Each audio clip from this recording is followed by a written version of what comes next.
everyone. Today I'm making a video that I think's really important to talk about getting out of a fire when you're in a wheelchair, say a few floors up. So I was staying away in a chain hotel with my mum. We went to see Matilda the musical and also Kylie Minogue live. Both were incredible, but at 9:30 in the morning on the day before we went to see Matilda, I was feeling very faint and ill. So I was in bed, you can picture the scene, 9:30, and the fire alarm goes off. Now, if it's a drill, it only goes off for like one cycle. Now, we quickly realised this was not a drill at all, and we tried to ring down to reception, but our phone was broken. It was flashing in use when it wasn't, and we very quickly realised no one was coming to help us. At check-in, we had been shown a form and it said, in the event of fire, how would you like help? So we ticked physical. This form gave us the assumption that hotel staff, in the event of a fire, would use an evac chair, which is basically a wheelchair with very, very small wheels that you're strapped in that can be pushed down the stairs, will come and get us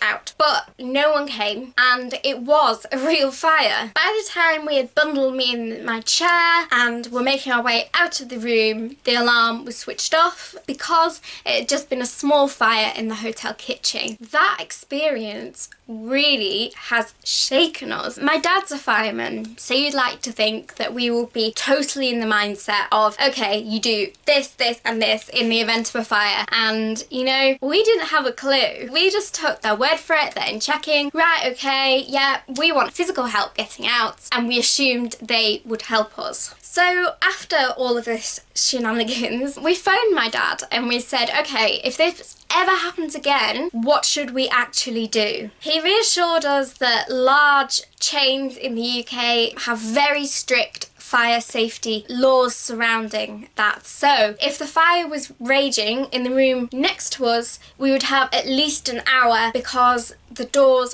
have to be safety doors by law. He also said that the hotel should have a list of the people that need help evacuating, and they did, but we didn't know that at the time. We thought we'd been forgotten, basically. He explained that when the fire brigade came, their procedure would be to evacuate people that are not present outside when they're doing the roll call, that are nearest to the fire, and then work their way up. So what would you do if the fire was in your own room? Now, you would obviously get out of that room. You would go to the stairwell of all places. Now, this is what shocked me and Mum. In a wheelchair, stairwells are not a place that you would obviously go to. I've not been to a stairwell 3 or 4 years, so it kind of makes sense. But as a wheelchair user in that mindset, I want to get out of this fire, let's go to the stairs when my wheelchair won't work.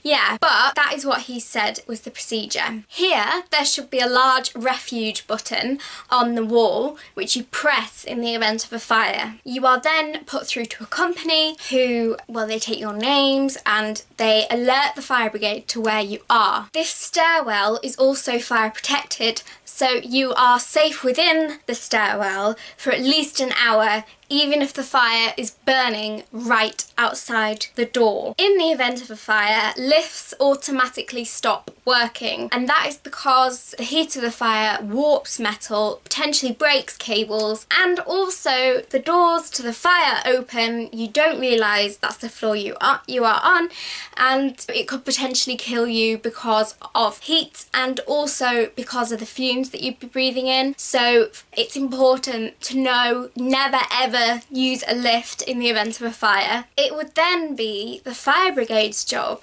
to get the evac chair. So I was staying on the 4th floor, the evac chair was on the 5th floor, potentially there was another accessible room on the 5th floor, so they would evacuate, well, they would actually evacuate from the ground up, get it from the top floor, take it to the 2nd floor, and so on. This stuff is really, really important to know. So both of my grandfathers were in the fire brigade, my dad's in the fire brigade, I'm in a brigade family, I've been around firemen my whole life. I did not know these things, and if I don't know them, how the heck is, you know, any disabled person supposed to know how to get out of a fire if you were not told at reception? And I know they probably don't want to go into it, but they need to. They need to talk to us and say, this is what you do. Hopefully it won't happen, but in the case that it did, they've just saved lives. Now, I think they should give that spiel to everyone as they check in. If you are not physically able to get down the stairs, say you're injured, or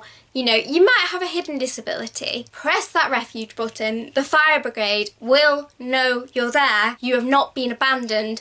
Don't do anything stupid. Try no heroics. You will be okay behind this fire door. It's such an ableist thing, not telling disabled people how to escape from a fire. It's so important. I really hope no one needs this, but why is this not taught? Why don't disabled people know these things? Maybe it's just me, but I bet it isn't. I hope this video has been helpful. It's been a shock to my system. No one likes to think about it potentially happening, but if it did, gosh, I'm so glad I asked my dad and we weren't stuck in a smoke-filled building thinking no one was coming to get us. And yes, it turned out to be a very, very, very small fire, but not every fire is. So it is important that we all know our fire escapes and what to do and what not to do. Please share this video because you could very likely save a life by doing so. Certainly it would have saved mine and my mother's life if we hadn't have phoned my dad. As always, thanks so much for watching. If you would like to sign my petition to get Entonox at home, I'm not going to explain all that, but the link is at the pinned comment. Basically, it's hard, but with your signature, I am one step nearer to hopefully achieving getting pain relieving medicine at home. Thanks so much for watching. See you next time. Bye.